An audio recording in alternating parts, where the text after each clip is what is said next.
diperkosa oleh seorang pria selama setahun. Setiap hari dia dikasih obat bius. Pria itu akan peluk dia untuk tidur. Pada jam 4 pagi, dia akan bangun dan pergi. Tetapi wanita ini tidak tahu. Dia hanya merasa sangat capek setiap pagi saja. Sekaligus dia juga adalah orang selalu tidak ada rasa aman. Dalam rumah, dia selalu simpan barang dari pria seperti kaos kaki dan sepatu. Pada hari itu, dia keluar dan menemukan kunci dibuka. Ada juga jejak orang yang dulu tekan segel di atas.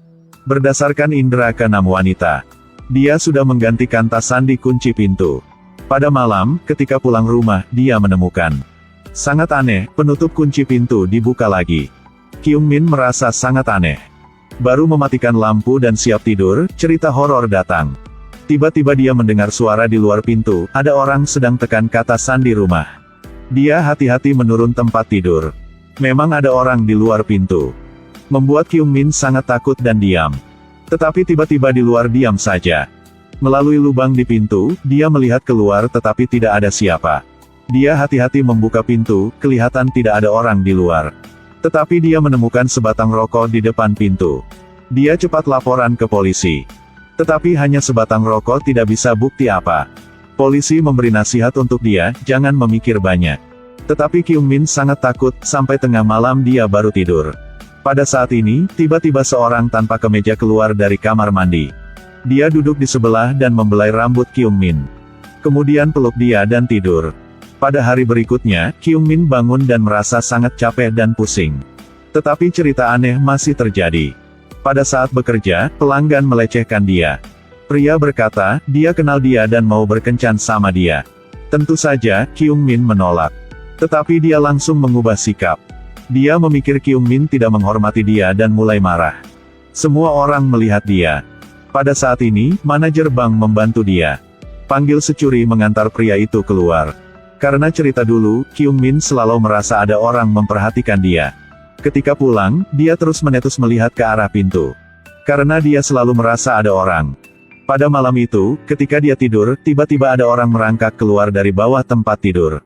Orang itu sangat ahli dalam menggunakan anestesi untuk menjatuhkan dia. Kemudian dia santai dan tidur seperti pemilik rumah ini. Menggosok gigi, mandi dalam kamar mandi. Hati-hati kembali sikat gigi Kyung Min di tempat. Kemudian pasang alarm. Peluk Kyung Min dan tidur. Seperti itu, kesehatan Kyung Min semakin hari semakin berkurang. Pada malam itu, pada saat Kyung Min sedang menunggu bus, pria melecehkan muncul lagi. Dia menarik tangan Kyung Min dan mau mengantar dia pulang. Sangat beruntung, tiba-tiba manajer bank muncul.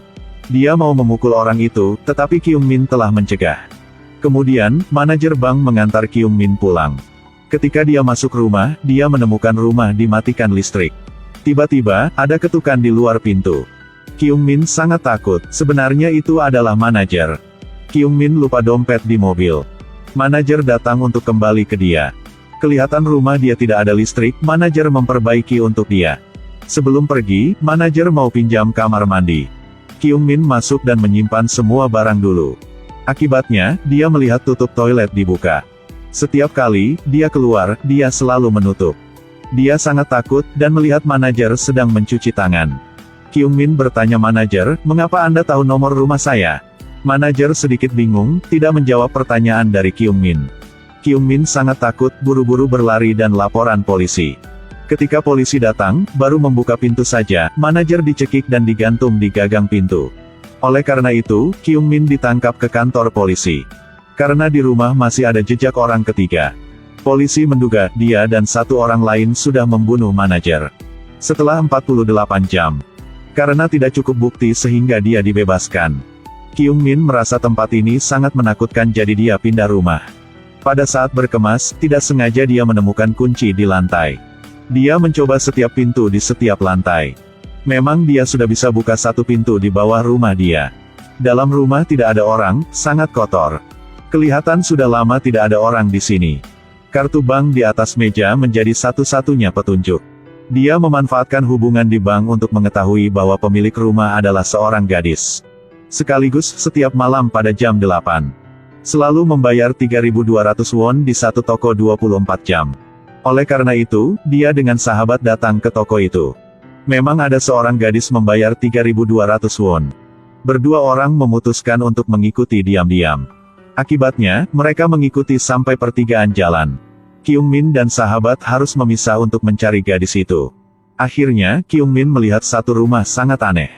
Kunci rumah itu sama dengan kunci rumah dia. Dia mencoba tekan kata sandi, tetapi salah. Dia siap pergi, tiba-tiba dia ingat kata sandi rumah dia. Dia coba tekan 1487. Tiba-tiba dibuka. Kyung Min hati-hati masuk rumah. Pemandangan dalam rumah membuat dia sangat kaget dan takut. Ada seorang wanita diikat di tempat tidur, tidak bergerak. Banyak tabung yang terpasang di tubuh dia. Kyung Min buru-buru menelpon ke polisi. Tetapi pada saat ini ada orang pulang. Kyung Min buru-buru bersembunyi di bawah tempat tidur. Pria itu mengeluarkan jarum suntik dan suntik ke wanita di tempat tidur. Dari mulut pria itu, Kyung Min tahu wanita ini adalah pemilik rumah di bawah rumah dia. Dan pria ini juga orang membunuh manajer. Mendengar sampai ini, Kyung Min sangat takut dan seluruh tubuh gemetar. Tiba-tiba HP pembunuh jatuh ke bawah. Sangat beruntung, dia hanya guna tangan untuk ambil saja. Ketika pembunuh pergi, Kyung Min baru merangkak keluar dari tempat tidur. Pembunuh kembali. Dia cepat bersembunyi di belakang pintu. Cerita lebih horor sudah terjadi. Wanita di tempat tidur telah dipotong 2 kaki. Pada saat ini, di luar ada suara mobil polisi. Pembunuh datang ke jendela. Kyung Min cepat bersembunyi di bawah meja. Melihat pembunuh siap potong tangan wanita itu. Tiba-tiba botol kaca di ruang tamu jatuh. Pembunuh masih belum menemukan Kyung Min. Peluk ekor kucing dan kembali kamar untuk potong tangan wanita itu. Kyung Min buru-buru berlari keluar. Siap mau buka pintu, tiba-tiba dia ada telepon. HP Anda berdering, apakah perlu saya angkat? Pembunuh sudah menemukan Kyung Min, dia cepat keluar. Di jalan tidak ada orang. Pembunuh muncul di depan dia. Kyung Min berteriak untuk minta tolong tetapi tidak ada orang. Dia terus berlari. Akhirnya, dia bersembunyi di satu gudang. Setelah pembunuh pergi, dia baru keluar. Tiba-tiba pintu ditarik, Kyung Min sangat takut. Pada saat ini, sahabat membuat pembunuh jatuh. Pembunuh juga membuat dia jatuh. Sedangkan Kyung Min di sebelah sangat takut dan bingung. Sangat beruntung, mobil polisi datang, pembunuh langsung berlari. Polisi langsung menggeledah tempat kejadian perkara. Sangat cepat, mereka sudah melihat satu mayat di atap. Di tangan mayat itu ada satu kartu bisnis. Itu adalah kartu bisnis yang Kyung Min sudah memberi ke pria melecehkan itu. Polisi cepat tangkap pria melecehkan. Tetapi dia menolak, dia tidak membunuh orang. Sekaligus, dia berkata dia tidak bodoh ketika potong tangan orang lain. Polisi bertanya, saya tidak pernah bilang korban dipotong sampai meninggal. Bagaimana Anda tahu?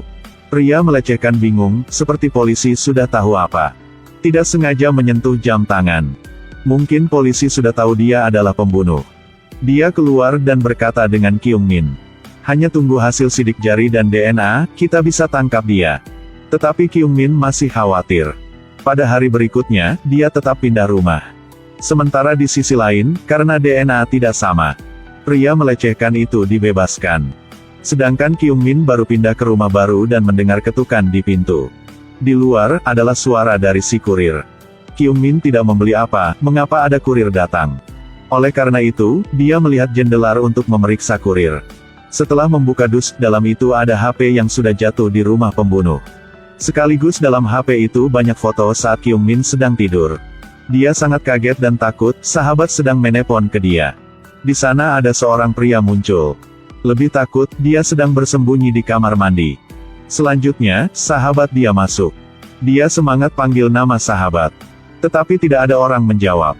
Kyung Min cepat datang ke rumah sahabat. Pada saat ini, dia siap potong kaki sahabat. Kyung Min mengambil alat pemadam api untuk mendobrak pintu. Tiba-tiba di belakang muncul satu pria.